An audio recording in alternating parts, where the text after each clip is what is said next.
I've just finished making this doll's house. It's designed to be used from both sides. Kitchen and lounge room is duplicated. It started off as an old cupboard that I got from an op shop, which I decided to modify to turn into a doll's house. I wanted to make sure that the top was narrower so that it was definitely going to be unlikely to topple and hard for children to push over. I also designed the positioning of the walls and furniture to stop children from trying to climb through and so that their heads couldn't fit or get stuck.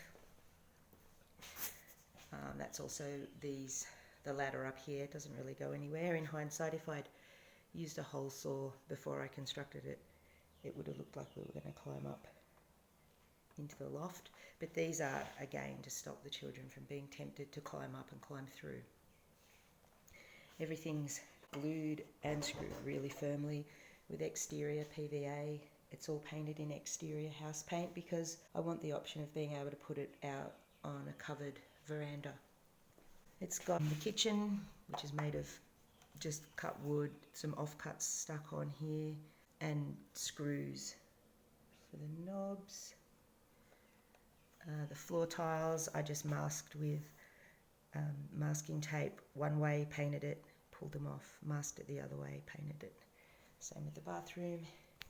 The bathroom has a Perspex shower screen, again, which doubles as stopping people trying to get through, and a little exterior roofing screw for a shower head.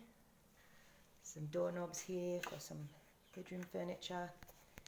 The bed's just simple bits of wood glued and screwed, and a little offcut here as a pillow. I cut a butterfly out of sponge and sponged on the butterflies and then added some detail with a paintbrush. Bunks were the same thing. The toilet, just some wood, roughly shaped, holes drilled, and then I roughly cut it, and then I used a bench grinder and sandpaper.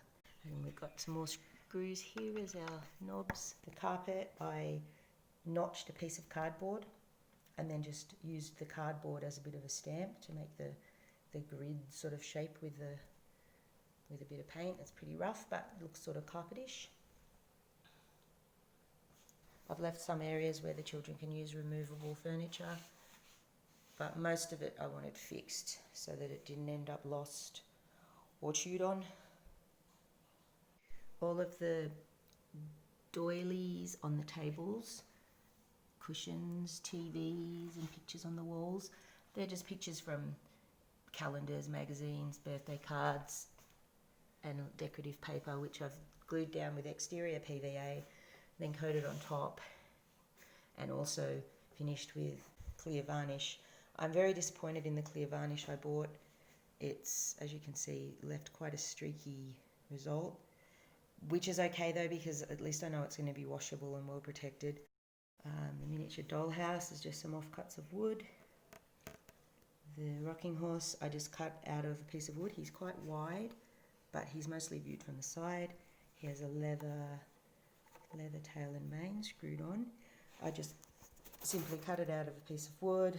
I started off just with drilling some holes, rough shape with the table saw. I used a renovator tool, I used a bench grinder, and I used sandpaper. Hey, Mr. Horse, there's his face. The stairs, we've got stairs there, we have stairs here, and a little picture on the wall, and on the other side also stairs.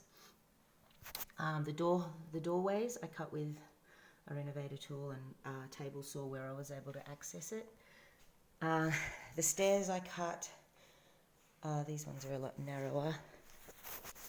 I cut with my table saw. I set the blade to the height I wanted on a 45-degree angle and then just ran them through both ways.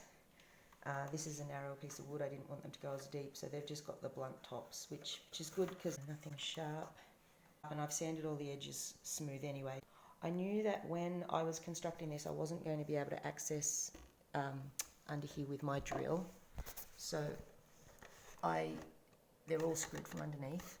So all of this furniture is screwed from under the floor. I constructed several of my shelves and painted several of my shelves before I installed them.